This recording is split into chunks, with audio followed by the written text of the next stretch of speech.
মধ্যপ্রাচ্যে চলমান অস্থিরতাকে কাজে লাগিয়ে রাতারাতি ফুলে ফেঁপে উঠছে যুক্তরাষ্ট্র ও ইউরোপের বড় বড় বাণিজ্যিক প্রতিষ্ঠান। চলতি বছরের প্রথম ৩ মাসেই রেকর্ড পরিমাণ লাভের মুখ দেখছে জ্বালানির জায়ান্টগুলো। বিনিয়োগ ও রাজস্ব বৃদ্ধি পাওয়ায় মুনাফার বিশাল পাহাড় গড়েছে ব্যাংক ও ঋণদাতা প্রতিষ্ঠান। এদিকে রমরমা অস্ত্রের বাজারও আবারও যুদ্ধ বাঁধলে নজির ছাড়াবে এসব সুবিধাভোগী প্রতিষ্ঠানের মুনাফার হার। সিলন টি রপ্তানিতে শীর্ষে। যুক্তরাষ্ট্র ইসরায়েল ইরান যুদ্ধে ক্ষয়ক্ষতির ভারে অনিশ্চয়তায় পুরো বিশ্ব। এদিকে এই যুদ্ধকেই পুঁজি করে চুটিয়ে ব্যবসা করে নিজেদের আখের গুছিয়ে নিতে ব্যস্ত বিশ্বের বড় বড় বিভিন্ন বাণিজ্যিক প্রতিষ্ঠান। হরমুজে চলমান টানাপোড়েনের সুযোগে চলতি বছরের প্রথম ৩ মাসেই দ্বিগুণেরও বেশি বেড়ে $৩.২ বিলিয়ন দাঁড়িয়েছে যুক্তরাজ্যের বহুজাতিক তেল ও গ্যাস কোম্পানি বিপির মুনাফা। আরও দুই ট্রেড জায়ান্ট শেল ও টোটাল এনার্জির আয় যথাক্রমে $৬.৯২ বিলিয়ন ও $৫.৪ বিলিয়ন। এদিকে মধ্যপ্রাচ্যে সরবরাহ বিঘ্নিত হওয়ায় গত বছরের তুলনায় সামান্য ক্ষতির মুখে পড়েছে মার্কিন প্রতিষ্ঠান এক্সন মোবিল ও শেভরন।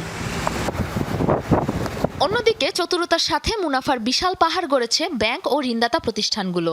নিজেদের ইতিহাসের দ্বিতীয় সর্বোচ্চ ত্রৈমাসিক মুনাফা রেকর্ড $11.৬ বিলিয়ন রাজস্ব আয় করেছে বিশ্বের অন্যতম ব্যাংকিং জায়ান্ট জেপি মর্গান। এছাড়াও সামগ্রিকভাবে রেকর্ড $৪৭.৭ বিলিয়ন আয় হয়েছে যুক্তরাষ্ট্রের শীর্ষ ৬ ব্যাংক বা big six bank of America, Morgan Stanley, Citigroup, Goldman স্যাক্স ও ওয়েলস ফার্গোর। ব্যাপক লেনদেন চলছে বিনিয়োগকারীদের মাঝেও, যার ফলে একাদশে বৃহস্পতি অবস্থা মার্কিন পুঁজিবাজার ওয়াল স্ট্রিটের ঋণদাতা প্রতিষ্ঠানগুলোরও।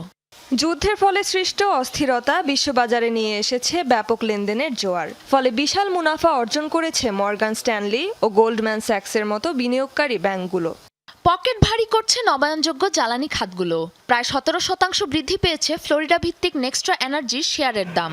সোলার প্যানেল ও হিট পাম্প বিক্রয়ে বিশাল লাভের মুখ দেখছে যুক্তরাজ্যের অক্টোপাস এনার্জি। মুনাফা বৃদ্ধি হয়েছে ডেনমার্কের দুই বায়ুবিদ্যুৎ প্রতিষ্ঠান ভেস্টাস ও অরস্টেডেরও। রমরমা অস্ত্রের বাজারও দীর্ঘ সংঘাতের জেরে ব্যাপক টান পড়েছে যুক্তরাষ্ট্র ও ইউরোপের প্রতিরক্ষা খাতে। পুনরায় অস্ত্রের মজুতে খরচ করা হচ্ছে বিলিয়ন বিলিয়ন ডলার। এবছর সবচেয়ে বেশি লাভ আশা করছে মার্কিন F-35 ফাইটার জেটের যন্ত্রাংশ নির্মাণকারী প্রতিষ্ঠান BAE সিস্টেমস। মাত্র ৩ মাসে রেকর্ড অস্ত্র ক্রয়াদেশ জমা পড়েছে বিশ্বের 3টি বৃহত্তম অস্ত্র সরবরাহকারী প্রতিষ্ঠান লকহেড মার্টিন, বোয়িং ও নর্থরপ গ্রুপে।